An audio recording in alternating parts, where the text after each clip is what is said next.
Since 2004, a radical experiment in the early years provision has been going on in Wales. At over 40 schools across the country, they've been piloting a new play-based curriculum for 3 to 7-year-olds. And from 2008, it will be implemented in all schools. Welcome to the foundation phase.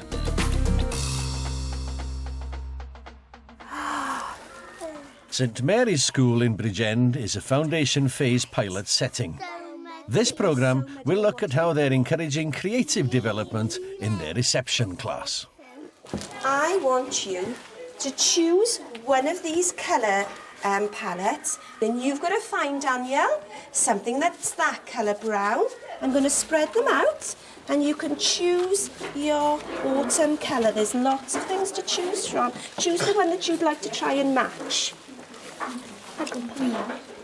The foundation phase curriculum is an experiential curriculum that starts with the needs of the child.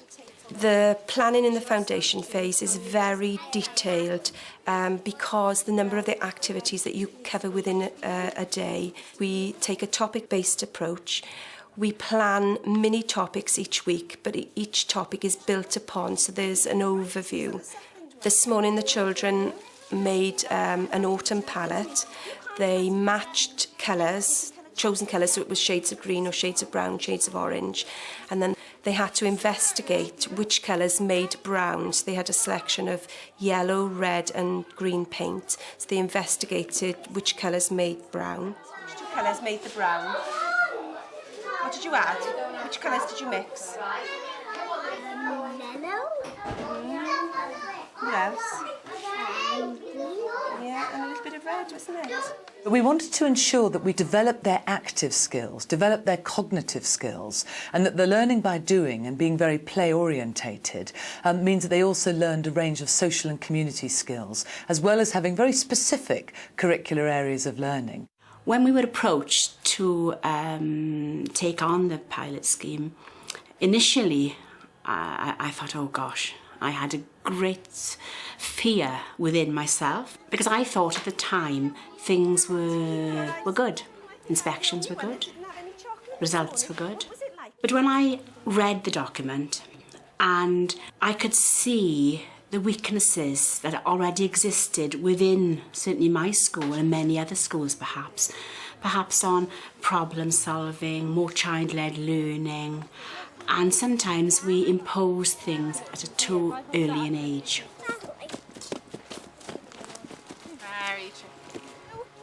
One of the biggest changes is staffing and ratio at reception. We now have a staffing of 1 to 8.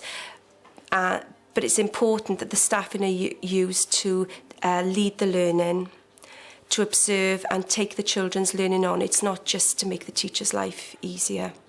The staff here are involved in planning, delivering, assessing the children's needs. It's very much a team effort. I wonder who can open up the child test. Who would you like to? Which key do you think might fit in there? Have a look. Maybe this one.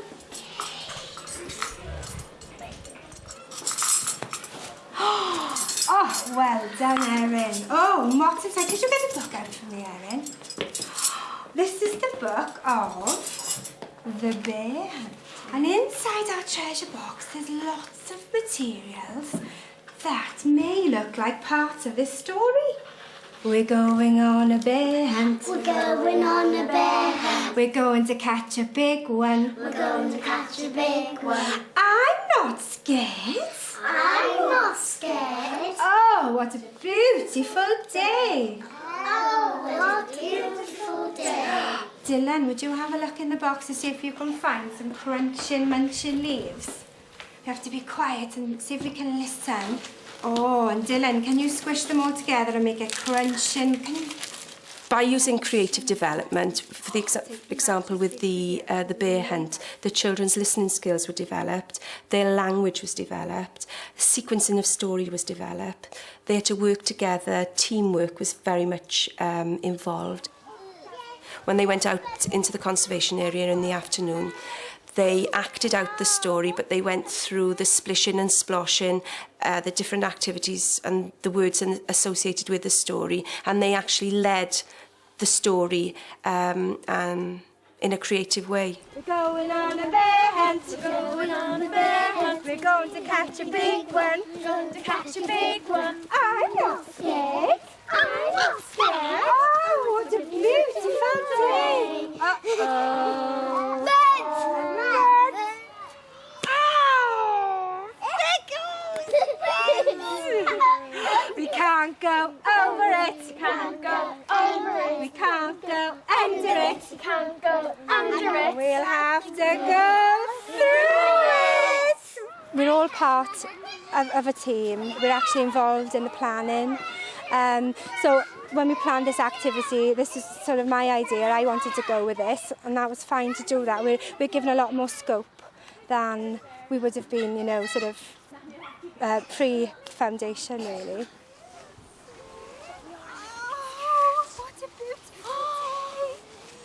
In there. Can you see anything? Because you're only working with 8 children, you get to know them really well.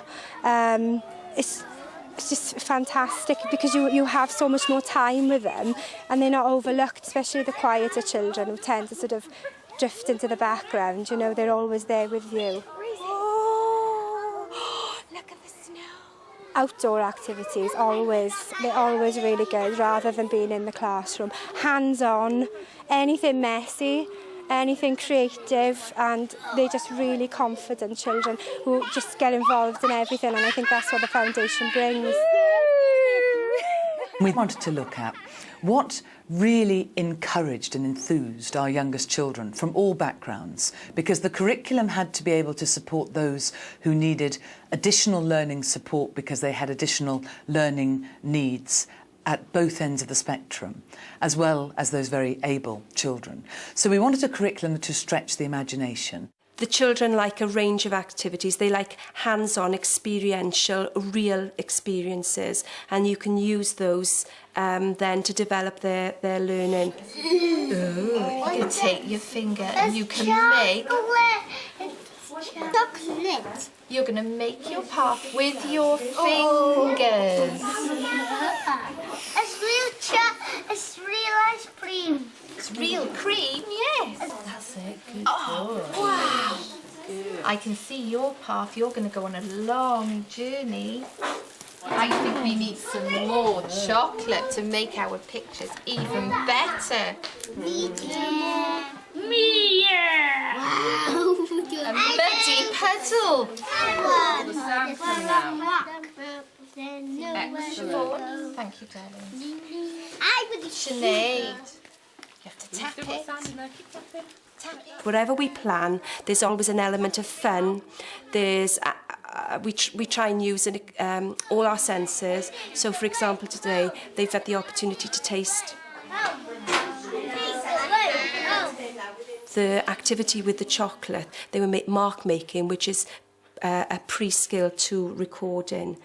So it encompasses all areas. The discovery when they were mixing the paints, the children, they had to make brown, where they were investigating, which is a science skill. So creative development can incorporate all areas of learning. In the last 3 years, this school has seen a huge rise in children having English as a second language. We now have nearly 40 children, which is a huge rise for an area like Bridgend. Foundation phase has been a wonderful opportunity for these children. I say this because the learning there is dependent upon a great interaction between adult and child, and therefore language skills and language acquisition has been much quicker than it normally would have been. Oh, you've got 2 tails now.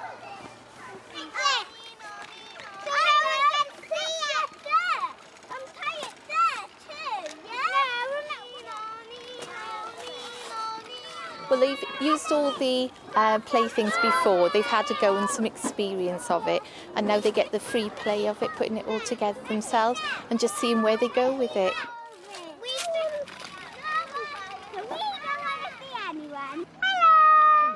With role play, there's no right and wrong answer. The children can lead their own learning. They can call on previous experiences and apply it to the situation that they're in. And what you find then is when you draw upon that learning experience with the children, when they come to record, that their recording work is far more creative. They have no inhibitions. They're not afraid of failing. They're not afraid of something being right or wrong. They can draw on all those experiences in lots of areas. Because what we're going to do, we're going to make a small piece of felt each, and then we're going to join it together to make one big piece of felt. Part of our creative curriculum, we often look to bring in artists or specialists, and the lady who was working with us, she does lots of felt workshops. So the work that the children had carried out on autumn and the autumn palette and looking at autumn colours, I thought it was a nice activity for her to come in and support and use natural materials to produce a piece of material that reflected autumn. Gently, slowly. That's it. Oh, look at that, look at that. The activity was an extended activity. They needed to stay on task for an extended period of time.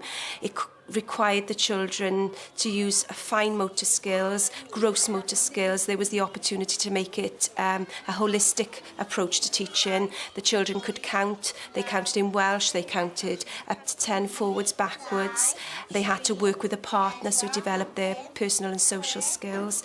And the children interacted really well together.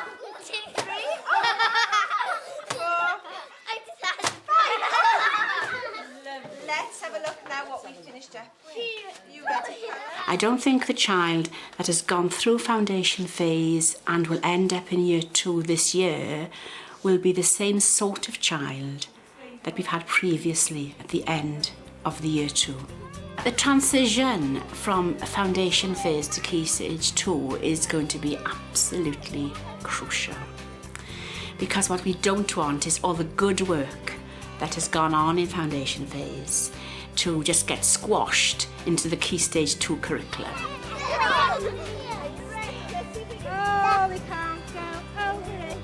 I think all children have definitely benefited. I think we're producing more rounded children, children that never say, I can't do it. They think their way around a problem. And you come in the day, you have so much fun. It's a real privilege to be paid to deliver the curriculum, because the children are enjoying it, the adults are enjoying it, and you can see how much they gain from it. Melon, and you go, lift the parachute and just begin. I think that Wales has a chance to get it right. Wales is a village compared to England, and it has a chance to shine educationally. Foundation phase is child-centred. It's not a top-down model, it's a bottom-up model. And that's really, it's a privilege to be part of that. I think that devolution has given us what we might say a dividend. We're a laboratory now across the United Kingdom, and I would hope that other people would look at what we're doing here, not just in England but elsewhere, just as I will continue to look to England and elsewhere for examples of best practice.